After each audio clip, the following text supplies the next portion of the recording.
예, 저희가 계속해서 데살로니가 전서를 살펴보고 있는데요. 이제 저희가 남은 큰 주제가 이제 뭐 다른 주제도 있지만 남은 큰 주제는 휴거에 대한 주제입니다. 그래서 지금은 직접적인 휴거에 대한 것은 아니지만 이제 휴거에 대한 주제를 계속해서 살펴보기 전에 교회가 대환란을 통과하지 않는다는 것에 대해서 다시 한번 좀 살펴보려고 합니다. 예, 그래서 오늘은 주로 교회가 대환란을 통과하지 않는 이유에 대해서 좀 간단하게 저희가 좀 짚고 넘어가려고 합니다.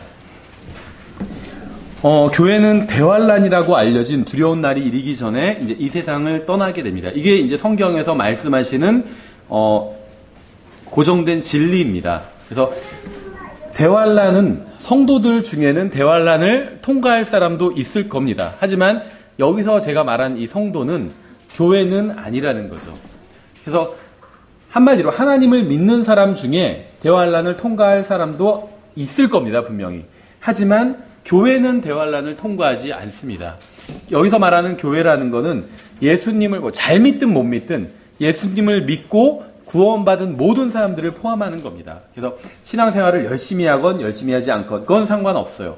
예수님을 믿는 모든 사람이 이제 교회인 것이고, 예수님을 믿는 모든 사람들은 다 한 몸을 이루고 있어요. 그리스도의 몸을 이루고 있기 때문에 누구는 일부는 대환란을 통과하고 일부는 통과하지 않고 이럴 수는 없습니다. 다 함께 통과하든지 다 함께 통과하지 않든지 둘 중 하나밖에 없다는 거죠. 근데 성경에 보면 교회는, 예수님을 믿는 사람들은 절대 대환란을 통과하지 않는다고 분명하게 말씀하고 있어요. 그래서 오늘 우리는 거기에 대한 그 직접적인 구절들을 살펴보고, 또 교회가 환란을 통과할 것처럼 보이는 구절들도 있습니다. 그런 구절들도 몇 개 살펴보고 나서 이제 다음 시간부터 다시 휴거에 대해서 본격적으로 살펴보도록 하겠습니다.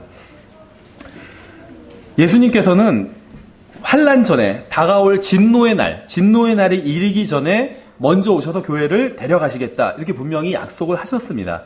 데살로니가전서 1장 10절에 그분께서 죽은 자들로부터 살리신 그분의 아들께서 하늘로부터 오실 것을 기다리는지 보여주나니 이분은 곧 다가올 진노로부터 우리를 건져내신 예수님이시니라. 그러니까 구원받았다는 건 여러 가지 의미가 있는데, 이 성경에서 이제 가장 직접적으로 얘기하는 건 죄로부터 구원받았다는 것이고, 또 다른 의미로는 이렇게 진노로부터 구원받았다, 이렇게 의미를 쓰고 있어요. 그래서 다가올 진노로부터 우리를 건져내실 것이죠. 근데 성경에서는 과거형으로 다가올 진노로부터 우리를 건져내신 예수님이라고 표현하고 있습니다. 그래서 우리가 구원받았다는 걸 다른 말로 하면 다가올 진노로부터 구원받은 거예요. 그러니까 우리는 대환란으로부터 구원을 받은 겁니다. 그러니까 다시 말하면 대환란을 통과하지 않는다는 거죠. 구약 성경에는 대환란이 바로 하나님의 진노라고 말씀하고 있어요. 하나님의 진노, 분노, 다가올 진노, 다 대환란을 가리키고 있습니다. 이사야서 13장에서는 이렇게 되어 있죠.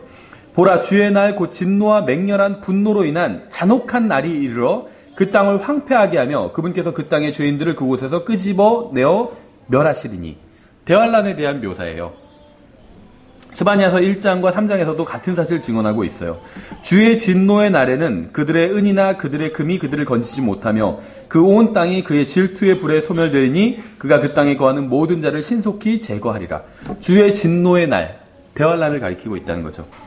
3절에, 스바냐서 3절에 주가 말하노라. 그러므로 내가 일어나서 그 탈취물에 이르는 날까지 너희는 나를 기다리라. 내가 왕국들을 모으고 민족들을 모아서 그들 위에 내 경노 곧 내 맹렬한 분노를 다 부으려고 결심하였나니 온 땅이 내 질투의 불에 소멸되리라. 대환란에 대한 말씀이에요. 계시록에서는 이 대환란을 자세하게 묘사하면서 이 대환란이 바로 하나님의 진노라고 말씀하고 있습니다. 계시록 6장에 산들과 바위들에게 이르라. 우리 위에 떨어져 왕자에 앉으신 분의 얼굴에서와 어린 양의 진노에서 우리를 숨기라. 그러니까 대환란은 하나님의 진노의 날, 또 어린 양의 진노의 날이라고 부를 수도 있어요. 근데 교회는 어린 양의 신부잖아요. 그래서 교회가 대환란을 통과하지 않는다는 거죠. 계시록에서는 10번에 걸쳐서 하나님의 진노에 대해서 선포하고 있습니다. 그래서 이 시대의 거짓 종교들은 앞으로 다가올 하나님의 진노 같은 것은 없다고 가르치죠. 그런 건 없다.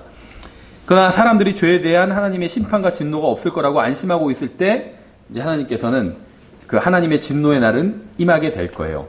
다시 데살로니가전서 1장으로 돌아가서 9절에 이렇게 되어 있죠. 그들이 직접 우리에 관하여 보여주되 우리가 어떤 식으로 너희에게 들어갔는지 또 너희가 어떻게 우상들을 버리고 하나님께로 돌아와 살아계시고 참되신 하나님을 섬기며 그분께서 죽은 자들로부터 살리신 그분의 아들께서 하늘로부터 오실 것을 기다리는지 보여주나니. 우리는 지금 하늘로부터 오실 것을 기다리고 있죠. 이분은 곧 다가올 진노로부터 우리를 건져내신 예수님이시니라. 예수님께서 하늘로부터 오시고 다가올 진노에서 우리를 건져내시고 그리고 이제 진노가 시작되게 되는 것이죠. 대환란이 시작되는 것이죠. 예수님께서 오시면 우리를 공중으로 데려가실 겁니다. 그러면 우리는 대환란이라고 부르는 하나님의 진노로부터 구원받게 됩니다. 교회는 대환란 기간 중 절대 지상에 남아있지 않을 겁니다. 데살로니가전서 5장을 보면 여기서 이제 사도 바울은 대환란을 포함하는 주의 날에 대해서 자세하게 기록하고 있어요. 5장 1절부터 8절까지 좀 긴데 제가 한번 읽어보겠습니다. 그러나 형제들아 그때와 그 시기에 관하여는 내가 너에게 쓸 필요가 없나니 주의 날이 밤에 도둑같이 이를 줄을 너희 자신이 완전히 아느니라. 그들이 평안하다 안전하다 하고 말할 그때 아이벤 여자에게 해상의 고통이 임하는 것 같이 갑작스러운 파멸이 그들에게 임하리나니 그들이 피하지 못하리라. 잘 보세요. 지금 고통이 임하고 막 파멸이 임하는 날에 대해서 설명하면서 그들이라고 하고 있어요. 그들. 그렇죠. 그러나 형제들아 너희는 어둠 속에 있지 아니한즉 그날이 도둑같이 너희를 덮치지 못하리라. 왜 그러죠? 그날이 이르기 전에 우리가 그날이 언제 이를지 알아서가 아니라 그날이 이르기 전에 우리를 데려가실 거기 때문에 너희는 다 빛의 자녀요 낮의 자녀이라. 우리는 밤이나 어둠에 속하지 아니하니 그러므로 우리는 다른 사람들처럼 잠자지 말고 오직 깨어 정신을 차리자. 잠자는 자들은 밤에 자고 술 취하는 자들은 밤에 취하느니라. 그러나 낮에 속한 우리는 정신을 차려 믿음과 사랑의 흉갑을 입고 구원의 소망의 투구로 쓰자. 그래서 어떤 고통의 날, 파멸의 날에 대해서 설명할 땐 그들이라고 말하고 있어요. 그들에게 그렇게 갑작스럽게 임한다 이렇게 말씀하고 있고 또 우리에 대해서 그러나 너희에 대해서는 그날이 갑자기 너희를 덮치지 못한다 이렇게 말씀하고 있어요. 왜 갑자기 덮치지 못할까요? 아무도 그날을 모르는데 그날 전에 들림받아 올라갈 거기 때문에. 그렇죠. 그래서 대환란에 대한 묘사를 하고 나서 바울은 9절에서 이것이 그리스도인들과 어떤 관계가 있는지 얘기하고 있어요. 살전 5장 9절에서 하나님께서는 우리를 진노에 이르도록 정하지 아니하시고 우리 주 예수 그리스도로 말미암아 구원을 받도록 정하셨느니라. 하나님의 진노에 이르도록 정하지 않으셨다는 겁니다. 하나님의 진노는 대환란과 다음에 영원히 불타는 지옥이겠죠. 이 두 가지만 하나님의 진노에 성경에서 하나님의 진노를 다 관련해서 찾아보면 불타는 영원한 형벌 아니면 대환란이란 걸 알 수가 있습니다. 그래서 구원받은 사람들은 이 둘로부터 다 구함을 받게 되는 거죠. 지옥으로부터도 건짐을 받게 되는 거고 대환란으로부터도 건짐을 받게 된다는 거죠. 우리가 성경을 통해 명백하게 알 수 있는 것처럼 하나님께서 이 지상에 자신의 진노를 쏟아 부으실 때 교회는 지상에 남아있지 않게 됩니다. 많은 성경 구절에서 말씀하고 있는 것처럼 지상에서 대환란이 떨어질 때 우리는 변화받은 몸을 입고 공중에서 주님과 만나게 돼요. 로마서 5장에서도 같은 진리를 선포하고 있습니다. 8절부터 보시면 이렇게 되어 있어요. 우리가 아직 죄인이었을 때 그리스도께서 우리를 위해 죽으심으로 하나님께서 우리를 향한 자신의 사랑을 당당히 제시하시느니라. 그러면 이제 우리가 그분의 피로 말미암아 의롭게 되었은즉 더욱더 그분을 통해 진노로부터 구원을 받으리니. 앞으로 있을 일이니까 구원을 받을 거라고 표현하고 있죠. 아까 다른 데서는 구원을 받았다고 말씀하고 있어요.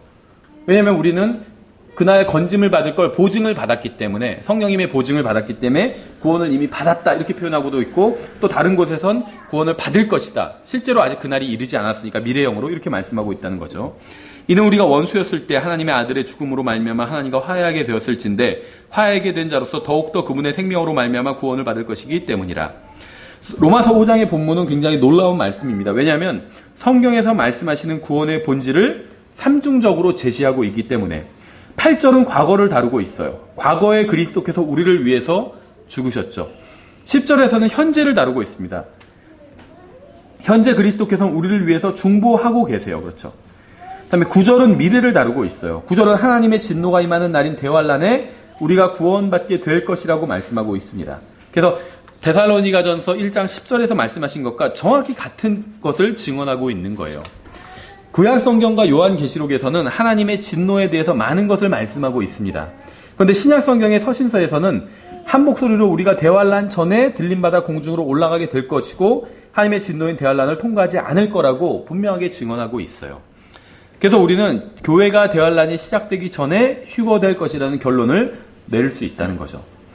잠시 이스라엘과 이방인들에 대해서 한번 생각을 해보겠습니다. 이들은 계시록 7장에 나온 것처럼 대환란을 통과하게 될 거예요. 이것은 교회가 대환란 기간 중 이 세상에 남아있지 않다는 또 다른 증거가 됩니다. 교회 시대에는 예수 그리스도를 믿는 유대인들과 이방인들이 예수 그리스도의 몸인 교회 안으로 들어오게 됩니다. 그러나 구원받지 못한 유대인들과 이방인들은 그대로 계속 유대인과 이방인인 거예요. 그래서 유대인을 본받을 필요가 없어요. 왜냐하면 이 사람들은 구원받지 않은 사람들이거든요. 구원받으면 유대인도 더 이상 유대인이 아니라 교회가 되기 때문에. 계시록 7장의 앞부분에서 보시면 1절부터 8절에서는 이 14만 4천 명의 유대인들이 나옵니다. 이 사람들은 12지파에서 각 12,000명씩 나온 사람들이에요. 12지파 곱하기 12,000 하면 14만 4천이 되죠. 구약성경에서는 대환란 때 남은 자들이 메시아가 통치하시는 왕국을 상속받을 것이라고 말씀하고 있어요. 이거는 교회와 관련 있는 것이 아니라 이제 유대인들과 관련이 있는 말씀이라는 것이죠. 교회는 물론 교회도 어떤 의미에서 왕국을 상속받는 것이지만 각 도시들을 통치하는 것을 하게 됩니다. 근데 이스라엘 백성들은 왕국 자체를 이제 누리게 되는 것이에요. 왕국의 백성으로서.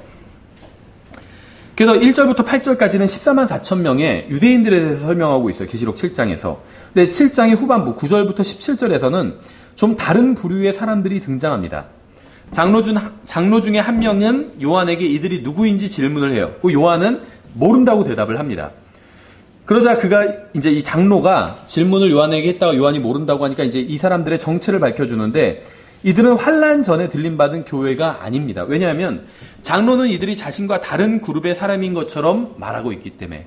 근데 요한계시록에 보면 장로가 요한한테 질문하는 장면이 나오는데 이 장로는 교회에 속한 사람이라는 것이에요. 그래서 이 계시록 7장 후반부에 나오는 사람들은 대환란을 통과해서 나온 사람들인데 이들은 교회가 아니라는 겁니다. 대환란이 진행되는 동안 대환란 전에 들림받아 하늘에 올라간 사람들은 셋째 하늘에 있어요. 그러니까 대환란을 통과해서 나온 다른 사람들이 아니라는 거예요. 그러니까 성경에 보면 대환란을 통과해서 나오는 성도들이 나옵니다. 이 지상에 있는.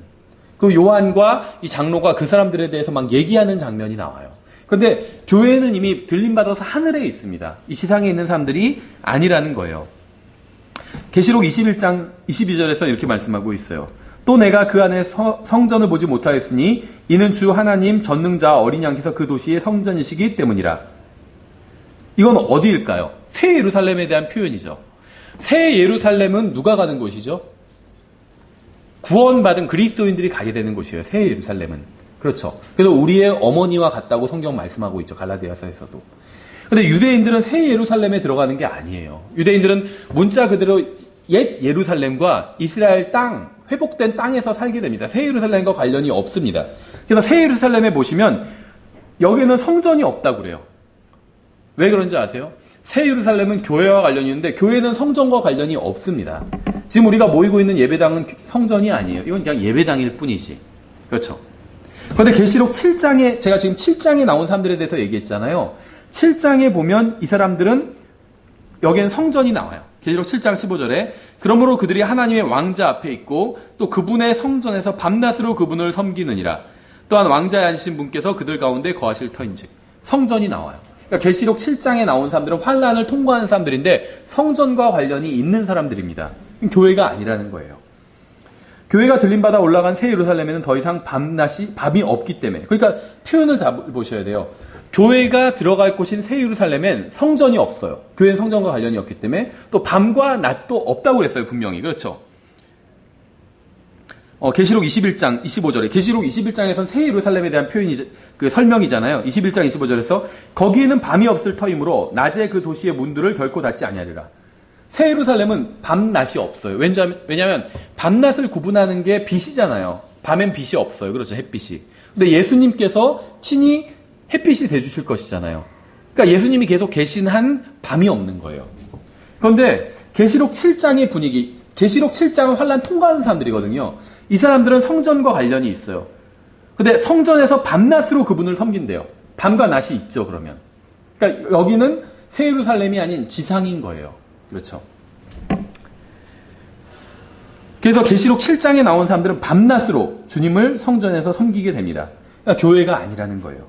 이들은 교회가 아님이 분명하다는 겁니다. 9절에서 말씀하고 있는 것처럼 이들은 대환란 기간 중 예수 그리스도를 믿고 구원받게 될 이방인들인 겁니다. 이방인들, 또 유대인들인 거예요.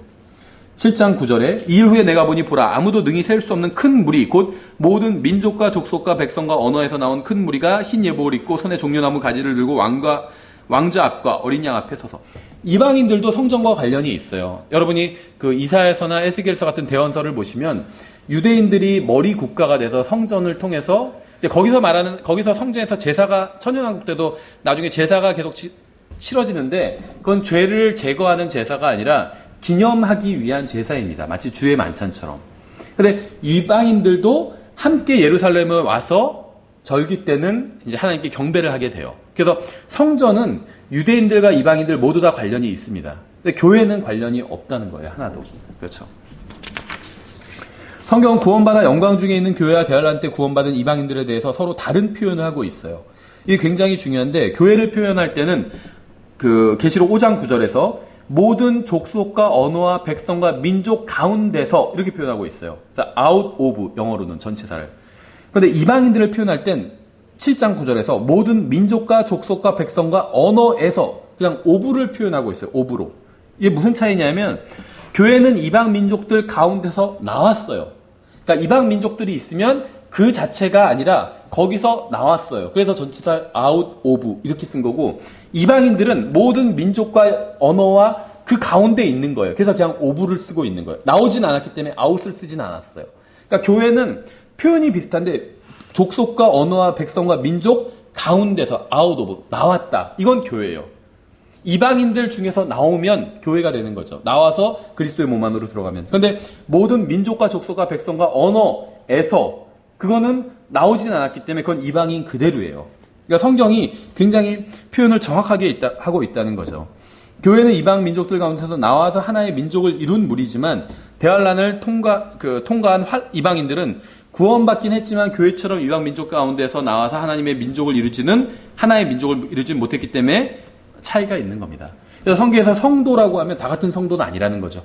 교회, 그리스도인들도 성도고 구약 성도, 유대인들도 성도고 그다음에 대환란을 통과해서 살아남은 사람들도 성도라고 성경은 부르고 있다는 거예요. 왜 성도라고 부르냐면 구원받은 사람들이기 때문에. 그래서 간략하게 말하면 계시록 7장 후반부에 나온 무리들은 자신들이 구원받기 전에 속해 있던 민족에 아직도 그대로 속해 있는 사람들입니다. 이 사람들은 교회처럼 구원받아 하나의 민족이 된 것이 아니라 민족 가운데 구원받은 사람들일 뿐이에요. 구원은 받았어요. 대환란을 통과해서 양의 민족에 속하는 민족들이에요. 구원은 받았지만 하나의 민족은 아니에요. 그대로 자기들의 민족 그대로라는 것이죠. 나중에 보시면 천년왕국 때 12개의 민족이 유지되게 됩니다. 그러니까 지금은 몇천 개의 민족이 있는데 12개로 통합되거나 12개만 살아남는 거예요. 양의 민족이 되어서. 근데 교회는 12개의 민족이 아니라 하나의 민족이라는 거죠. 왜냐하면 out of, 나왔기 때문에 민족들로부터. 그러니까 서로 다르다는 거예요. 그래서 성경을 대충 보면은 이게 이상하다. 성도들이 환난 통과하는 사람들도 있는데 그럼 성도는 교회니까 교회가 환난 통과하다 보다 이렇게 생각할 수 있지만 표현을 하나하나 아주 자세히 보면 다르다는 걸 알 수가 있다는 거예요. 이방인들은 대환란을 통과해서 구원받은 사람들은 땅에서 복을 받을 사람들입니다. 근데 우리는 땅과 관련이 없어요. 땅과. 우리는 새 예루살렘과 관련이 있습니다. 이 지상, 땅과는 관련이 없어요. 자세히는 알 수는 없지만 새 예루살렘은 아마 이스라엘 또 예루살렘 위에 임하게 될 겁니다. 근데 어떻게 임하는지는 사실 알 수가 없어요. 성경에 그게 자세히 나오지는 않았어요. 근데 새 예루살렘은 예루살렘 위로 임하게 됩니다. 근데 어떤 분은 그래서 새 예루살렘이 마치 그 다이아몬드처럼 생긴 입체적인으로 생긴 그런 도시가 아닌가. 보통 도시들은 평평하잖아요. 그렇죠. 근데 새 예루살렘은 완전 다이아몬드처럼 피라미드 2개를 엎어놓은 것처럼 그렇게 생기지 않았을까라고 추측을 하는데 상당히 그럴듯한 추측이죠. 근데 성경에 정확하게는 나와 있진 않습니다. 여러분 이사야서 60장 아마 많이 들어보셨을 거예요. 일어나 빛을 발하라. 이거 있잖아요. 내 빛이 이르렀고 주의 영광이 일어나 내 위에 임하였느니라. 보다 어둠이 땅을 덮으며 짙은 어둠이 백성들을 덮으려니와 오직 주께서 일어나서 내 위에 임하시고 그분의 영광이 내 위에 나타나리니 이방인들이 내 빛으로 나오며 왕들이 내 솟아나는 광채로 나오리라. 지금 등촌동으로 이사 갔는데 제가 예전에 다니던 장로교회의 표가 이거였어요. 일어나 빛을 발하라. 이거. 그러니까 우리나라 많은 교회들이 이 말씀을 교회 시대에 구원받은 이방인들에게 적용시킵니다. 일어나 빛을 발하라. 여러분 일어나 빛을 발하십시오. 막 하면서 설교하는데 이거는 대환란이 끝나는 시점에서 재림 후에 천년왕국이 시작되는 그 시기를 다루는 말씀이에요. 그러니까 천년왕국이 시작되는 그 시기에 관한 말씀이지 이방인들, 교회와 관련 있는 말씀은 아니라는 겁니다. 교리적으로는. 이사야서 49장에 그분께서 또 이르시되 내가 나의 종이 되어 야곱의 지파들을 일으켜 세우며 이스라엘에서 보존된 자들을 회복시키는 것은 쉬운 일이라. 내가 또한 너를 이방인들의 빛으로 주리니 이것은 내가 땅끝까지 이르러 나의 구원이 되게 하려 함이라 하셨느냐. 유대인에 대한 말씀이라는 거죠. 신명기 32장에 오 너희 민족들아 그분의 백성과 함께 기뻐하라. 그분께서 자신의 종들의 피를 복수하사 자신의 대적들에게 원수를 갚으시고 자신의 땅과 백성에게 긍휼을 베푸시리로다. 문맥은 지금 뭐냐면 다 유대인과 이방인에 대한 말씀이라는 겁니다. 그렇죠? 이게 교회와 관련 있는 말씀은 아니라는 거예요. 구약 성경과 신약 성경은 모두 대환란 기간 중에 유대인들의 증언으로 이방인들이 하나님께 나아올 것이라고 선포하고 있습니다. 그래서 환란이 끝날 때쯤에 이제 유대인들이 그 환란 기간 내내도 물론 증언을 하겠죠. 그래서 일어나 빛을 발하는 거예요, 그게. 그러면은 이방인들 중에서 그 빛을 받아들이는 사람들이 있죠. 그럼 함께 이제 천년왕국에 들어가게 되는 거예요. 그럼 이방인들은 천년왕국 백성이 되는 것이고 유대인들은 천년왕국에서 이제 머리 국가인 이스라엘, 어떻게 보면 이스라엘 전체 국가가 전 세계의 수도가 되는 거예요. 그래서 방금 제가 인용한 이사야서나 신명기 말씀은 교회가 아니라 다 이스라엘과 이방인에 대한 말씀이라는 겁니다. 마태복음 24장 14절에서 이렇게 되어 있죠. 왕국의 이 복음이 모든 민족들에게 증언되기 위해 온 세상에 선포되리니 그제야 끝이 오리라. 왕국 복음에 대한 것이고 방금 제가 읽은 신명기와 이사야서의 말씀 일어나 빛을 발하고 진리를 알리는 게 이 왕국 복음과 관련이 있다는 거예요. 은혜의 복음이 아니라. 그러니까는 성도라고 그러면 다 같은 성도가 아니라고 그랬죠. 마찬가지로 복음이라고 그러면 다 같은 복음이 아니라는 거죠. 왕국 복음이 있고 은혜의 복음이 있고 심지어 다른 복음도 있다고 성경은 말씀하고 있잖아요. 그렇죠? 이사야서 66장에 또 내가 그들 가운데 표적을 세우고 그들로부터 도피한 자들을 민족들에게 곧 다시스의 불과 활을 당기는 룻과 두발과 야완과 또 멀리 떨어진 섬들 즉 나의 명성을 듣지도 못하고 나의 영광을 보지 못한 섬들에게 보내리니 그들이 나의 영광을 이방인들 가운데서 밝히 보이리라. 유대인에 대한 말씀이에요. 근데 유대인들이 환란 끝에 환란 중에 전 세계로 돌아다니면서 복음을 전하게 된다. 왕국 복음을 전하게 된다. 이 내용을 지금 다루고 있는 겁니다. 그래서 마태복음 25장에 나온 양과 염소의 심판은 대환란의 끝에 있을 이방인들의 심판이에요. 계시록 7장 후반부에 나온 성도들은 마태복음 25장에 나오는 양들이라는 것이죠. 그러니까 계시록 7장에 보면 환란을 통과한 성도들이 나와요. 근데 이거를 성경을 나눠서 보지 않으면 이걸 교회라고, 성도라는 말만 보면 무조건 교회라고 생각합니다. 그건 이거나 똑같아요. 구원이라는 말을 보면 무조건 지옥으로부터의 구원을 생각해요. 근데 구원이란 게 성경은 물론 이제 죄로부터의 구원이긴 하지만 구원이란 게 기본적으로 성경에 나온 게 지옥으로부터의 구원이긴 하지만 물론 그런 표현은 없지만 개념 자체가 지옥으로부터의 구원이겠죠. 하지만 다 그런 건 아니라는 거예요. 심지어 그 여자는 아이를 낳음으로 구원을 받으라 이런 말씀도 있잖아요. 그렇죠. 그거는 지옥으로부터의 구원은 아니에요. 분명 잘은 몰라도 어떤 다른 어려움으로부터의 분명히 구원이랄 거라는 것이죠. 아마 모르겠어요. 남자들은 잘 이해하지 못할 수 있는데 여자들은 아마 이해할 거예요. 빨리 애가 빨리 낳았으면 좋겠다 이 생각. 그렇죠. 무엇인가로부터 구원받는 거란 것이죠. 그 자체가. 그러니까 성경에 보면 계시록 7장에 성도들이 나오는데 여기서 말하는 성도들은 마태복음 25장에 나오는 양에 속한 민족이라는 것입니다. 교회가 아니라는 거예요. 교회는 이미 들림받아서 하늘에 있다는 겁니다. 복된 소망인 휴거와 그리스도의 나타나심인 재림 사이에는 간격이 있습니다.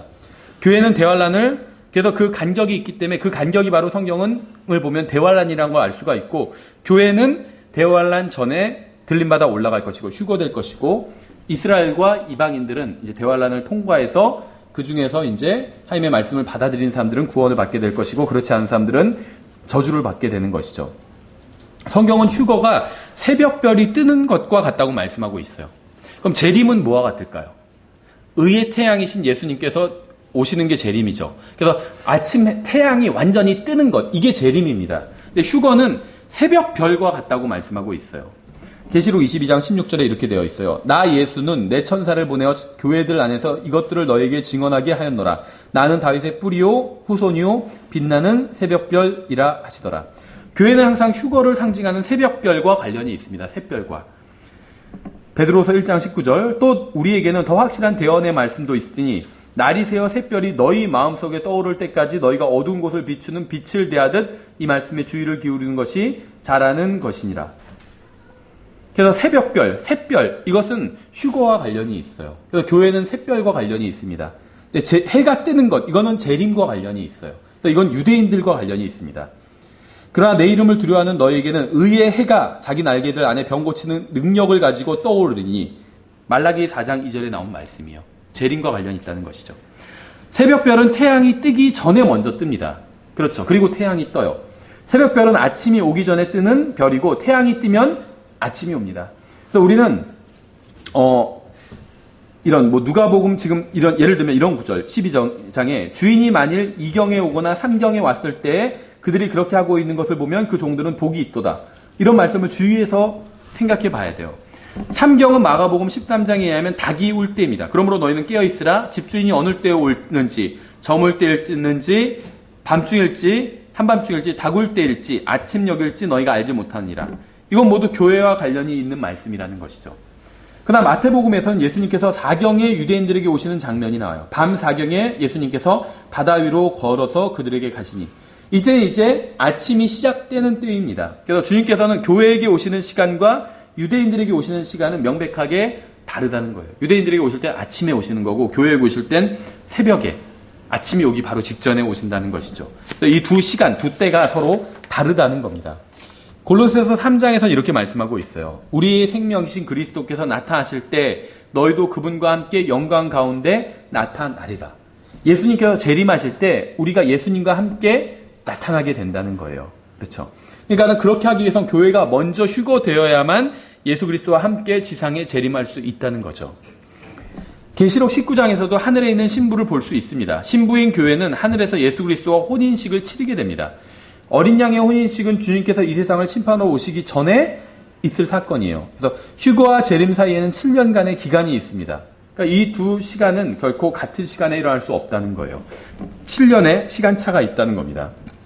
주님께서는 휴거를 통해 자신의 신부인 교회를 대환란 전에 데려가실 겁니다. 이때 잠들어 있는 성도들은 부활할 것이고 살아있는 성도들은 변화돼서 공중으로 올라가게 됩니다. 이것이 바로 데살로니가전서 4장이 가르치고 있는 거예요.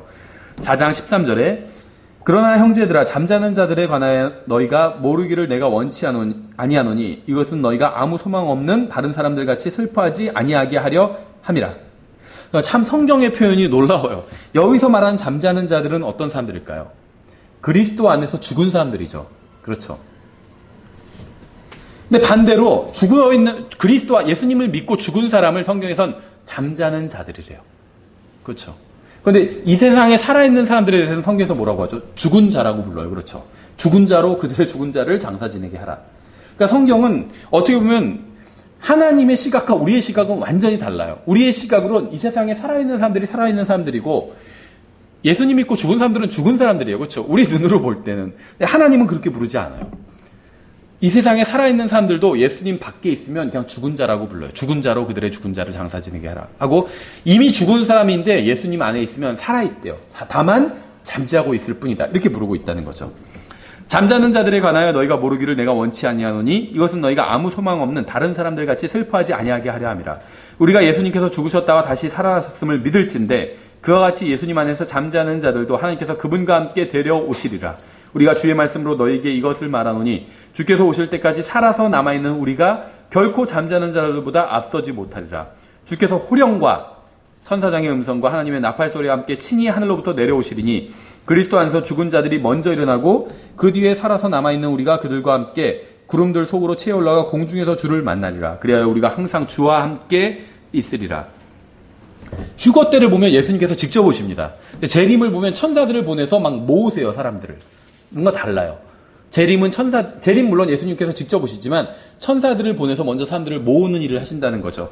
휴거 때는 예수님께서 직접 오신다는 거예요. 그래서 직접 호령과 부르신다는 거예요. 각자 이름을 부르시는 거예요. 예수 그리스도를 믿고 구원받아 그분의 몸을 이루고 있는 모든 사람들은 대환란이 시작하기 전에 들림받아서 공중으로 올라가게 됩니다. 오직 구원받지 못한 사람들만 지상에 남아서 대환란을 통과하게 됩니다. 만일 휴거와 재림이 동시에 일어난다면 그리스도께서 오실 때 주님과 함께 오는 성도들이 누가 되느냐는 것이죠. 그래서 성경은 분명하게 주님께서 오실 때 성도들과 함께 오신다고 말씀하고 있어요. 그래서 주님께서 재림하실 때 성도들과 함께 오시려면 그 전에 누군가가 성도들이 주님께로 들림받아 올라가야 된다는 것이죠. 로마서 11장은 이방인들의 충만함이 이르면 이스라엘이 주님께로 돌아올 것이라고 말씀하고 있습니다. 로마서 11장 25절에 형제들아 너희가 스스로 지혜 있는 것으로 여기지 않게 하기 위하여 이 신비에 대해 너희가 모르기를 내가 원치 아니하노니 이 신비는 곧 이방인들의 충만함이 이르기까지 이스라엘이 부분적으로 눈멀게 된다는 것이라. 그래야 모든 이스라엘이 구원을 받으리라. 이것은 기록된 바 시온에서 구출자가 나와 야곱에게서 경건치 아니한 것을 돌이키리니. 모든 이스라엘이 구원을 받는다고 했을 때 여기서 구원받는 이스라엘은 누구냐 하면 남아있는 이스라엘이에요. 남은 자들. 대환란을 통과해서 남아있는 자들. 그렇죠.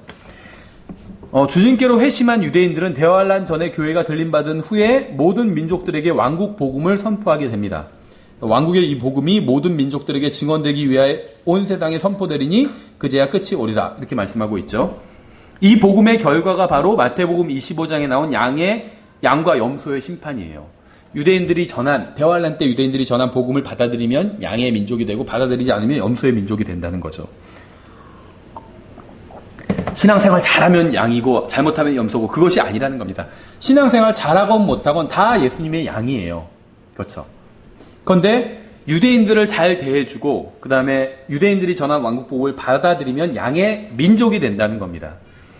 대환란 기간 중에 회심한 유대인들의 증언을 받아들여서 많은 민족들과 백성들과 언어들에서 예수 그리스도를 믿게 되는 사람들이 바로 환란 성도들입니다. 그러니까 대환란 땐 유대인들이 있고 구원받은 유대인들이 있고 환란 성도들이 있게 된다는 거예요. 환란 성도들. 이들이 바로 마태복음 13장에서 언급하고 있는 사람들이에요. 또 하늘의 왕국은 마치 바다에 던져 각종 물고기를 모으는 그물과 같으니라. 여기서 말하는 하늘의 왕국 복음과 관련이 있죠. 그물이 가득 차매 그들이 그것을 물가로 끌어내고 앉아서 좋은 것은 그릇에 담고 나쁜 것은 버리느니라. 양과 염소의 심판 똑같아요. 좋은 것, 양이죠. 그릇에 담고 나쁜 것은 버려요. 어디에 버릴까요? 바깥 흑암에 던져버리는 거죠. 세상 끝에도 이러하리라. 천사들이 와서 의인들 가운데서 사악한 자들을 갈라내어 불타는 용광로 속에 던져 넣으리니 거기서 통곡하며 이를 갈미 있으리라 하시니라. 세상 끝이라고 하니까 정말 세상 다 없어지고 새하늘과 새 땅이 시작되는 그때를 생각하는데 아니에요. 천년왕국이 시작되기 전에도 세상 끝이라고 성경 말씀하고 있어요. 성경에서 세상 끝이란 표현은 어떤 하나의 기간이 끝나는 때를 세상 끝이라고 합니다. 그럼 세상 하나가 끝난 것이고 다시 세상이 시작돼요. 그래서 성경에서 나중에 제가 기회가 되면 우리가 살펴서 공부해 볼 텐데 예수님께서 십자가에 달리신 것도 세상 끝에서 달리셨다고 이렇게 말씀하고 있어요. 그러니까 구약 시대가 하나의 세상이고 그게 예수님의 십자가로 끝났다는 거예요. 새로운 세상이 열린 거죠. 그 대환란이 끝날 때 새로운 또 다른 세상이 하나가 끝나는 겁니다. 심판이 있게 되는 거예요. 휴거와 재림 사이에는 기간이 있습니다. 그 기간이 바로 대환란이에요. 그래서 이 기간 동안 유대인들은 모든 민족들에게 왕국 복음을 전할 것이고 유대인들의 증언을 받아들인 이방인들은 그리스도께서 지상에서 통치하실 때 유대인들과 함께 땅에서 복을 받게 될 겁니다. 이러한 사실을 입증한 성경 구절 여기서 다시 찾지는 않겠습니다. 많이 있어요. 교회가 환란을 통과한다고 가르치는 이유는 이스라엘과 교회를 바르게 구분하지 못하기 때문입니다. 이스라엘도 성도고 하나님의 백성이죠. 교회도 성도고 하나님의 백성이에요. 근데 서로 다른 백성이란 것이죠. 근데 이걸 구분하지 못하기 때문에 교회가 환란을 통과한다고 가르친다는 거죠. 몇 가지 예를 들어보면 사람들은 마태복음 24장 31절에 나오는 선택받은 자들이 교회를 의미한다 이렇게 생각을 합니다. 마태복음 24장 31절에 이렇게 되어 있어요. 그가 큰 나팔 소리와 함께 자기 천사들을 보내리니 천사를 보내는 건 재림과 관련이 있다고 말씀드렸죠. 그들이 그의 선택받은 자들을 하늘 이 끝에서 저 끝까지 사방에서 모으리라. 이걸 교회의 휴거로 해석하는데 이건 교회의 휴거가 아니에요. 왜냐하면 로마서 8장 31절에서 선택받은 자들이 나오는데 문맥을 보면 이들은 교회가 아님이 명백하기 때문에 로마서 8장 33절에서 누가 무슨 일로 하나님께서 선택하신 자들을 고소하리요 의롭다 하시는 분은 하나님이시니 이렇게 되어 있는데 요 구절이 약간은 좀 애매할 수 있는 구절인데 영어로는 그러니까 the elect입니다. the elect. 근데 영어로 이렇게 정관사 붙여서 그 명사로 만들 때는 단수도 될 수 있고 복수도 될 수 있잖아요. the elect라고 하면 복수도 될 수 있고 단수도 될 수 있어요. 근데 복수를 성경에서 복수로 나오면 여기서는 사실은 우리 성경에서 복수로 돼 있는데 문맥을 보면 단수가 맞아요. 근데 복수가 돼 있다고 해서 이게 번역이 잘못된 건 아니에요. 왜냐면 영어는 두 개 다 될 수 있기 때문에. 근데 왜 제가 이렇게 말씀드리냐면 성경에서 the elect라고 했을 때 이게 선택받은 자가 있고 선택받은 자들이 있어요. 근데 선택받은 자들이라고 했을 때 이건 항상 누구를 가리키냐면 유대인들을 가리켜요. 근데 선택받은 자라고 했을 때 이것은 항상 예수 그리스도를 가리켜요. 성경에서 보면 한 사람을 가리킬 땐 대부분이 아담 아니면 예수 그리스도예요. 그 여러 무리를 가리킬 땐 대부분이 유대인을 가리키는 거예요. 그래서 성경에서 유대인들을 선택받은 자들이라고 불러요. 하나님께서 하신 민족이라는 거예요. 그 예수 그리스도는 선택하신 자가 되는 겁니다. 근데 우리가 예수 그리스도 안으로 들어가면 우리도 선택받은 사람이 되는 거겠죠. 성경은 이스라엘이 하나님의 선택을 받은 백성이라고 말씀합니다. 교회를 선택하셨다고 기록하기 훨씬 오래전부터 이스라엘이 선택받은 백성이라고 말씀하고 있어요. 그리고 그들이 미래에는 약속의 땅으로 돌아오게 될 것이라고 말씀하고 있습니다. 내가 야곱에게서 씨를 내며 유다에게서 내 산들을 상속받을 자를 내리니 나의 선택한 자가 그것을 상속받고 나의 종들이 거기 거하리라. 이것은 유대인들이 약속의 땅으로 돌아오고 난 이후에 대한 말씀이라는 거죠. 성경은 명백하게 이스라엘이 하나님께서 선택한 자라고 말씀하고 있습니다. 내가 나의 종 야곱 곧 나의 선택한 자 이스라엘을 위하여 내 이름으로 너를 불렀나니 너는 나를 알지 못하였을지라도 나는 내게 이름을 주었느니라. 유대인에 대한 말씀이에요. 그래서 나의 선택한 자 이스라엘 이렇게 말씀하고 있죠. 우리가 앞의 장에서 우리가 이제 지난번에 살펴봤던 것처럼 휴거 때에는 천사에 대한 언급이 없지만 재림 때에는 이제 주님께서 천사와 함께 오신다고 분명히 성경 말씀하고 있습니다. 마태복음 24장에서 말씀하시는 선택받은 자들은 이스라엘과 이게 자들이라면 복수라면 이스라엘과 관련이 있다는 거죠. 교회는 아니라는 거예요. 교회는 성경에서 한 번도 선택받은 자들 이런 식으로 표현한 적이 없다는 겁니다. 교회가 대환란을 통과한다고 주장하는 사람들이 인용하는 둘째 본문은 누가복음 17장이에요. 26절에 노아의 날들에 이루어진 것 같이 사람의 아들의 날들에도 그러하리라. 노아가 방주로 들어가던 날까지 그들이 먹고 마시고 장가가고 시집가더니 홍수가 나서 그들이 다 멸하였느니라. 마찬가지로 롯의 날들에도 그와 같았으니 그들이 먹고 마시고 사고 팔고 심고 건축하였을 때 롯이 소돔에서 나가던 바로 그날에 하늘로부터 불과 유황이 비오듯 내려 그들이 다 멸하였느니라. 사람의 아들이 나타난 날에도 그와 같으리라. 한번 잘 생각해 보세요. 교회가 환란을 통과한다고 주장하는 사람들이 주로 자주 인용하는 구절이거든요. 노아와 롯은 대환란을 통과하는 성도들의 모형이 분명합니다. 그렇죠. 노아도 방주 안에 들어가서 구원은 받았지만 방주가 대홍수 가운데 있었잖아요. 대환란을 상징하는 대홍수 가운데 있었죠. 그래서 대홍수를 지나쳤어요. 그렇죠. 마찬가지로 롯도 마찬가지예요. 그 중간에 구원을 받았죠. 그래서 어떤 소돔과 고모라가 멸망할 때 멸망하지 않았지만 그 중간에 구원을 받았어요. 그렇죠. 통과했다는 겁니다.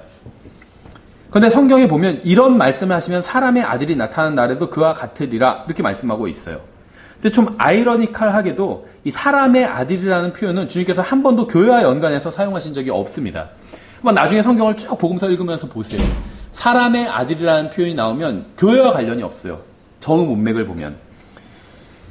이 표현은 사람의 아들이라는 표현은 어떤 표현이냐면 신약 성경에 어떤 서신에서도 나오지 않아요. 제가 사람의 아들이라는 표현, 예수님께서 자기를 가리킬 때 예전 성경에서 인자라고 되어 있었죠. 사람의 아들. 사람의 아들이라고 자기를 지칭하세요. 그렇죠. 그러니까 예수님이 자기를 여러 가지로 지칭하는데 그 중에 하나가 사람의 아들이라는 게 있어요. 근데 이 사람의 아들이라는 표현은 예수님께서 자기를 여러 가지로 계시하시는데 사람의 아들이라고 자기를 계시하실 땐 교회와 전혀 관련이 없다는 거예요. 어떻게 알 수 있냐면 서신서를 보면 로마서부터 빌레몬서까지 그 다음에 히브리서 야고보서 포함해서 서신서들은 교회에게 주시는 편지죠. 앞에 다 수신인이 교회라고 나와 있어요. 근데 서신서 어디에서도 사람의 아들이라는 표현은 쓰지 않아요. 사람의 아들은. 그럼 이 사람의 아들이라는 표현은 문맥을 보면 어떤 표현이냐면 이게 전 우주적인 표현이에요. 아이러니컬하게도. 그래서 예수님께서 자기가 전 우주의 주인이란 걸 드러낼 때 사람의 아들이라는 표현을 써요. 그러니까 오히려 사람의 아들이라고 하면 더 우리가 생각할 때 연약한 그런 것 같지만 오히려 더 강력한 자기를 전능하신 하나님으로 계시하실 때 사람의 아들이라는 표현을 주로 쓴다는 거예요. 문맥을 보면 그래요. 그래서 이 표현은 주님께서 가장 높은 곳에서 모든 것을 통치하실 때 사용하는 표현입니다. 사람의 아들이라고 표현할 때 자기를. 그래서 이것은 재림 때 사용되는 주님의 명칭이라는 걸 알 수가 있어요. 사람의 아들이 구름을 타고 오는 것을 너희가 보리라. 이 재림 때의 문맥이라는 거예요. 노아가 대홍수를 통과한 것은 환난 성도들이 대환난을 통과한 것의 모형을 이루고 있습니다. 그렇죠. 노아가 방주로 들어간 것, 이건 우리가 예수님 안으로 들어간 것을 상징하고 있죠. 여기까지만 교회와 관련이 있어요. 노아의 방주. 근데 노아 자체는 교회를 상징하지는 않는다는 거예요. 노아는 그럼 무엇을 상징하냐면 환난 성도들을 상징합니다. 환난 성도들은 하나님께서 환난을 이 성도들은 통과할 거지만 기적적인 방법으로 지켜주시게 됩니다. 마치 방주 안에서 보호받았던 이 노아의 가족들처럼. 왜 그러냐면 노아는 대홍수를 통과해서 살아남았고 땅을 상속받았죠. 대환난을 통과해서 살아남은 성도들도 땅을 상속받게 될 겁니다. 노아는 구원받았지만 하늘로 들림받아 올라가지 않고 땅을 상속받았어요. 그렇죠. 따라서 노아는 교회의 모형이라기보다는 환난을 통과하는 성도들의 모형이라고 볼 수가 있어요. 노아의 방주가 예수님의 모형이지 노아가 교회의 모형은 아니라는 거예요. 이걸 주의해야 돼요. 교회의 모형은 그럼 누굴까요? 에녹이에요. 에녹은 이 세상에서 하나님과 동행했죠. 대홍수 이전에 하늘로 들림받아 올라갔어요. 그러니까 에녹이 교회를 상징합니다. 노아는 환난 성도들을 상징해요. 환난을 다 통과해버렸기 때문에. 근데 에녹은 누가 더 복받은 걸까요? 그 대홍수를 통과해서 살아남은 노아가 복받았을까요? 아니면 대홍수 전에 들림받아 올라간 에녹이 복받았을까요? 에녹은 죽지도 않았어요, 심지어. 에녹이 복을 받은 거죠. 훨씬 큰 복을 받았어요. 에녹은 대환난을 아예 대홍수를 보지도 생각해보세요. 대홍수 그 모습이 얼마나 처참했겠어요. 보지도 않았어요, 에녹은. 그 전에 들림받아 올라갔다는 거죠. 근데 그 전에 에녹이 뭘 했는지 아시죠? 의의 말씀을 전파했어요. 그러다가 들림받아 올라갔습니다. 근데 노아도 의의 말씀을 전파했어요. 근데 대환난을 통과했어요. 교회는 의의 말씀을 전파하다가 들림받아 올라가죠. 환난 성도들은 의의 말씀을 계속해서 전파하겠죠. 그러면서 환난을 통과하겠죠. 예, 그래서 교회와 대환난에 대한 걸 좀 정리해보면 교회는 예수 그리스도를 만날 것을 고대하고 있습니다. 교회는 앞으로 일어날 일, 휴거에 대해서 두려움이 없어요. 휴거 되면 어떡하지? 막 걱정이다. 이럴 사람이 없습니다. 휴거 어떻게 견디지? 이렇게 걱정하는 사람도 없어요. 공중으로 빨리 올라갈 텐데 그거 어떻게 견디지? 이렇게 걱정하는 사람이 없습니다. 휴거는 주님과 만나는 거기 때문에 기쁨이라는 것, 두려움이 아니라 오히려 휴거로 인해서 위로를 받게 된다는 거예요. 여기서 좀 어렵지만 만약에 주님께서 오늘이라도 오셔서 나를 공중으로 부르시면 나의 모든 근심 걱정은 다 해결이 된다. 위로가 된다는 거예요. 그렇죠? 근데 대환난은 이 세상에 있었던 어떤 고난보다도 훨씬 더 힘든 전무후무한 고난이에요. 지금 힘들면 대환난 땐 몇 배로 더 힘들어요. 예를 들면 지금 내가 경제적으로 힘들어요. 힘든 거죠. 근데 대환난 때는 짐승의 표를 받지 않으면 사고팔골 못해요. 그럼 지금도 힘들어 죽겠는데 그땐 더 힘들다는 거죠. 더 힘든 거예요. 전무후무하게. 근데 더 힘들 거야 그땐. 그러니까 위로가 돼. 그나마 지금은 덜 힘드니까. 이건 위로가 안 된다는 거죠. 그렇게 생각하는 사람 없다는 겁니다. 그렇죠. 모든 고통이 사라져야 위로가 되는 거지. 그래서 휴거가 위로가 되지 대환난이 위로가 되지는 않는다는 거죠. 대환난은 걱정이 되죠. 그래서 예전에는 대환난을 통과한다. 자기가 대환난을 통과한다고 믿었던 어떤 형제가 있었어요. 그 형제는 어떻게 기도했냐면 대환난에 대한 묘사를 보니까 막 성도들이 박해를 받잖아요. 그런데 예전에 어떤 독립기념관 같은데 우리나라 가보면 일본 그 순사들이 독립투사들을 막 고문하는 장면이 나오잖아요. 아마 모르긴 몰라도 대환난 때도 그렇게 그 하나님의 백성을 마귀의 추종자들이 그렇게 고문할 수도 있겠죠. 박해할 수 있겠죠. 그래서 그렇게 고문받지 않고 단번에 잘 죽여주시도록 이렇게 구하는 형제가 있었어요. 그리고 자기는 너무 두렵대요. 자기 배반할 것 같대요. 막 자기 손톱 뽑고 그러면은 적그리스도가 와가지고 그러면 자기 배반할 것 같대요. 예수님 그냥 부인해버릴 것 같대요. 그러니까 두려운 거예요. 막 날이 갈수록 더 하루하루가 지날수록 우린 주님께서 언제 오실지 몰라도 하루하루가 갈수록 주님과 만날 날이 더 가까워지는 건 사실이잖아요. 그렇죠? 근데 더 두려운 거예요. 그 형제는 막 어떻게 하지? 큰일 났다 막 대환난 통과할 텐데 끝에 지옥은 안 가겠지만 그래도 너무 두렵다는 거예요. 성경을 잘못 알고 있었던 거죠. 사도 바울은 이렇게 얘기하고 있어요. 너희는 마음에 근심하지 말라. 왜 근심하지 말라고 할까요? 주님께서 언제든 오실 수 있기 때문에 오시면 우리가 문제라고 생각했던 모든 것들이 다 사라져버릴 거예요. 하나님을 믿고 또 나를 믿으라. 요한복음에서 말씀하신 거 예수님께서 내 아버지 집에 거할 곳이 많도다. 그렇지 않으면 내가 너희에게 말해 주었으리라. 내가 너희를 위해 처소를 예비하러 가노니 가서 너희를 위해 처소를 예비하면 내가 다시 와서 너희를 내게로 받아들여 내가 있는 곳에 거기에 너희도 있게 하리라. 약속해 주셨잖아요. 얼마나 이게 위로가 되는지 모르겠어요. 예수님께서 그 예비해 주신 처소는 우리가 상상하는 것 이상보다 이게 훨씬 능가하는 처소일 겁니다. 생각해 보세요. 천지 만물을 만드실 땐 말씀으로만 만드셨어요. 그렇죠? 근데 우리를 위한 처소를 예비하실 땐 직접 가서 예비해 주시는 거예요. 말씀으로만 하지 않으시고 훨씬 더 분명히 뛰어난 걸 만들어 주실 거라는 것이죠. 믿는 사람들은 어떠한 일로 인해서도 심지어 대환란이라 할지라도 근심할 이유가 전혀 없고 오히려 기쁨이 넘친다는 겁니다. 그러므로 지금은 너에게 근심이 있으나 지금은 우리가 근심이 있죠. 이 세상 사는 일로 인해서 근심이 있어요. 가만히 있어봐. 거기에 어떤 돈도 필요하고 뭣도 해야 되고 부모님 또 건강도 안 좋고 근심이 있습니다. 그래서 지금은 너희에게 근심이 있으나 내가 다시 너희를 보리니 너희 마음이 기쁠 것이요. 우리가 주님 만날 때 기쁘다는 거예요. 아무도 너희에게서 너희 기쁨을 빼앗지 못하리라. 우리는 이 복된 소망, 휴거 이것으로 인해서 단순히 근심하지 않을 뿐만 아니라 주님을 섬길 수 있다는 겁니다. 그러므로 내 사랑하는 형제들아 너희는 굳게 서서 흔들리지 말고 항상 주의 일을 넘치게 하라. 너희 수고가 주 안에서 헛되지 않은 줄 너희가 아느니라. 우리가 휴거될 때 우리의 영과 혼과 몸의 구원이 온전히 이제 이루어지게 됩니다. 우리의 생활 방식은 하늘에 있으며 거기로부터 또한 우리가 구원자 주 예수 그리스도를 기다리노니 그분께서는 모든 것을 자기에게 복종시킬 때 사용하는 능력을 발휘하사 우리의 천한 몸을 변화시켜 자신의 영광스러운 몸과 같게 만드시리라. 휴거에 대한 말씀이죠. 우리는 이 소망의 약속대로 하나님께서 온 세상에 진노를 쏟아 부으시는 그때 구원을 받게 될 겁니다. 그때 온전한 구원을 받게 돼요. 하나님께서 온 세상에 진노를 쏟아 부으시기 바로 직전에 우리는 들림바다에 올라가면서 우리 몸도 변화될 거예요. 그래서 모든 근심 걱정이 사라지게 될 겁니다.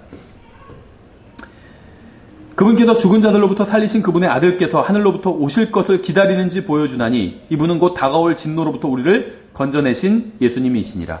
우리는 예수님을 기다리고 있지 환난을 기다리고 적그리스도를 기다리지 않는 것이 아니란 거죠. 교회가 대환란을 통과한다면 대환란 중간에 적그리스도가 등장하게 되잖아요. 그럼 적그리스도가 이제 물론 적그리스도는 대환란 시작하면서 등장하는데 이제 자기를 하나님으로 드러내는 건 환난 중간이죠. 그러면 적그리스도를 만약에 환난을 통과하게 되는 성도가 있다면 적그리스도를 먼저 만나게 되죠. 그리고 환난 끝나고 예수님 재림하시면 예수님 만나게 되는 거죠. 환난 통과하는 사람들은요 적그리스도를 기다려요. 그래서 그 사람들이 가장 그 관심 갖는 게 뭔지 아세요? 666, 뭐 베리침 막 이런 것들이에요. 그런 것들. 지금 짐승의 표는 존재하지 않아요. 짐승의 표는 짐승이 등장해야 존재해요. 그래서 지금 이것이 짐승의 표다 이렇게 얘기하는 사람이 있으면 다 거짓말하고 있는 거예요. 짐승의 표는 몰라요. 아직 나오지도 않았어요. 적그리스도 짐승이 나와야 짐승의 표가 등장하게 된다는 거죠.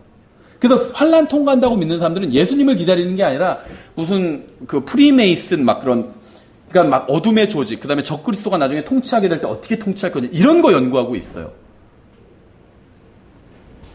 우린 그런 거 연구하지 않아요. 우린 예수 그리스도를 연구해요. 예수 그리스도에 대해서 알기를 원하고 왠지 아세요? 우린 적그리스도를 만나지 않을 거예요. 우린 예수 그리스도를 만나게 될 거예요. 그래서 그분을 만나기 전에 먼저 예수님에 대해서 우리는 알고 싶은 거예요.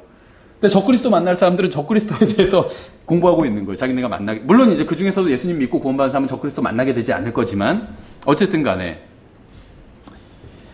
우리가 대환란을 통과하지 않고 그 전에 들림받아 하늘로 올라가서 주님을 만나게 된다는 건 정말 엄청난 위로라는 것이죠. 주께서 호령과 천사장의 음성과 하나님의 나팔 소리와 함께 친히 하늘로부터 내려오시리니 그리스도 안에서 죽은 자들이 먼저 일어나고 그 뒤에 살아서 남아있는 우리가 그들과 함께 구름들 속으로 채어 올라가 공중에서 주를 만나리라. 성경에 휴거 안 나와요. 휴거라는 말은. 그러나 구름들 속으로 채어 올라가 이게 휴거잖아요. 그렇죠. 어떤 분은 휴거라고 얘기하면 성경에 휴거라는 말도 안 나오는데 왜 휴거 얘기하냐. 휴거 없다. 이렇게 주장하는 분이 있는데 휴거라는 말은 없어도 개념은 있잖아요. 구름들 속으로 채어 올라가 이게 휴거잖아요. 삼위일체란 말도 성경에 없어요. 근데 삼위일체의 개념이 있잖아요. 아버지와 아들과 성령님이 계시고 말씀이 계시고 이 세 분이 하나이시니라 이렇게 말씀하고 있잖아요. 그런 식으로 하면 성경에 저도 안 나와요. 그렇죠. 근데 저에 대한 개념은 있죠. 모든 사람이 죄를 지었으므로. 그럼 제 얘기예요, 그게. 그렇죠. 이유진이라고는 안 나와도 사실은 나오는 거예요. 이유진이란 이름만 안 나올 뿐이지 이유진은 성경에 나와요. 모든 사람이 죄를 지었으므로 하나님의 영광에 이르지 못하더니 그게 제 얘기예요. 그렇죠. 마찬가지라는 거죠. 휴거라는 말은 안 나오지만 휴거에 대한 개념은 나온다는 거죠. 복된 소망은 우리가 예수 그리스도와 영광 중에 만나 영원히 함께 살게 될 것. 이게 복된 소망입니다. 구원을 가져다 주시는 하나님의 은혜가 모든 사람에게 나타나 우리를 가르치시되 경건치 아니한 것과 세상에 속한 정욕들을 우리가 거부하고, 왜 이런 걸 거부하라고 가르칠까요? 이 현 세상에서 맑은 정신을 가지고 의롭게 하나님의 뜻대로 살며 저 복된 소망과 위대하신 하나님 곧 우리의 구원자 예수 그리스도의 영광스러운 나타나심을 기다리게 하셨느니라. 우린 적그리스도의 나타남을 기다리는 것이 아니라 예수 그리스도, 하나님이신 예수 그리스도의 영광스러운 나타나심을 기다리고 있습니다. 그래서 이걸 기다리는 사람들은 세상에 속한 정욕들을 거부하고 맑은 정신을 가지고 의롭게 하나님의 뜻대로 살게 된다는 거죠. 예수님을 곧 만날 거기 때문에. 그렇죠. 복된 소망은, 휴거는 우리로 하여금 깨끗하고 거룩한 삶을 살도록 인도해 줍니다. 사랑하는 자들아, 이제 우리는 하나님의 아들들이니라. 우리가 앞으로 어떻게 될지는 아직 나타나지 아니하였을 때 그분께서 나타나시면 우리가 그분과 같게 될 줄 아노니 이는 우리가 그분을 지금 계시는 그대로 볼 것이기 때문이라. 그분 안에서 이 소망을 가진 자마다 그분께서 순결하신 것 같이 자기를 순결하게 하느니라. 저는 예수 그리스도께서 오늘이라도 오실 수 있다고 믿습니다. 왜냐하면 재림을 위해선 표적이 있지만 휴거를 위해선 표적이 없기 때문에 언제라도 휴거가 즉시 일어날 수 있어요. 예수님께서 언제라도 오실 수 있습니다. 공중으로 오시는 것. 만일 여러분이 그렇게 믿지 않는다면 여러분의 믿음은 성경적인 믿음이 아닌 겁니다. 예수 그리스도께서 언제라도 오셔서 자신의 피로 사신 교회를 데리고 가실 수 있어요. 예수 그리스도께서는 곧 오실 겁니다. 잘 언젠진 몰라도. 곧 오셔서 구원받은 모든 사람들을 공중으로 들려 올라가게 하실 겁니다. 지상에서 대환란이 있을 때 공중에서는 그리스도의 심판석이 있게 될 겁니다. 거기서는 우리가 구원받고 나서 행한 모든 일이 심판을 받게 될 거예요. 그리고 우리가 주님의 영광을 위해서 했던 일들은 상급으로 돌아오게 될 겁니다. 그리고 나서 우리는 주님과 함께 영광 가운데 이 세상으로 주님과 함께 돌아오게 될 거예요. 우리가 이 세상으로 돌아와서 모든 주님의 원수들을 주님께서 벌 주시는 것을 보고 또 주님의 왕국을 주님께서 세우시는 것을 보게 될 겁니다. 주님께서는 모든 민족들을 심판하시고 천년 동안 온 세상을 통치하실 것입니다. 이것이 바로 어린 양의 혼인 잔치예요. 그러니까 어린 양의 혼인식은 교회가 들림받아 올라가면, 그러니까 언제라도 들림받아 올라갈 수 있죠. 휴거 되면 어린 양의 그리스도의 심판석과 어린 양의 혼인식이 열리게 됩니다. 그리스도의 심판석은 어린 양의 혼인식으로 들어가는 신부를 정결하게 하는 자리죠. 정결하게 되면 이제 어린 양과 결혼, 예수 그리스도와 정식으로 부부관계가 돼요. 그래서 어린 양의 혼인식이 일어나게 되죠. 그럼 예수님과 함께 지상으로 재림하게 됩니다. 그래서 천년왕국이 열리게 돼요. 그리스도와 함께 통치하게 됩니다. 그리스도인들이. 그걸 어린 양의 혼인 잔치라고 부른다는 겁니다. 혼인식과 혼인 잔치가 다르다는 것이죠. 우리는 주님과 함께 그래서 지상에서 어린 양의 혼인 잔치를 즐기게 될 거예요. 여러분 예수 그리스도를 개인적으로 알고 계신가요? 다시 태어난 적이 있으신가요? 예수 그리스도의 피로 자신의 모든 죄를 씻어내셨나요? 만약 그런 적이 없다면 여러분은 구원받지 못한 것이고 들림받아서 하늘로 올라가지도 못할 겁니다. 지금 이 시간 여러분에게 가장 필요한 게 있어요.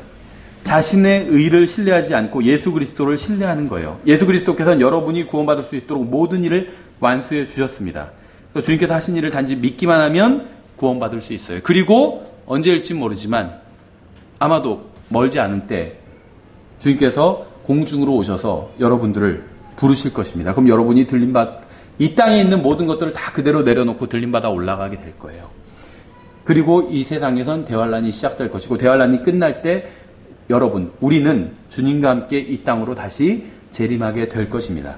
이것이 성경에서 말씀하고 있는 휴거와 대환란과 재림에 대한 성경의 교리입니다. 그래서 성경을 바르게 나눠서 보지 않는다면 휴거와 재림을 구분하지 못하게 될 수도 있지만 성경을 나눠서 공부한다면 이것을 혼동하지 않게 된다는 거예요. 예표도 마찬가지고 교회의 예표는 에녹이고 노아는 환난 성도들의 예표라는 것이죠. 그렇죠. 그래서 우리가 그 교회가 대환란을 통과하지 이제 않는다는 사실에 대해서 성경을 통해서 아주 간략하게 살펴봤습니다. 다음 시간엔 이제 휴거에 대해서 이제 본격적인 데살로니가의 전서의 주제인 4장 13절부터 휴거에 대해서 본격적으로 살펴보도록 하겠습니다. 네.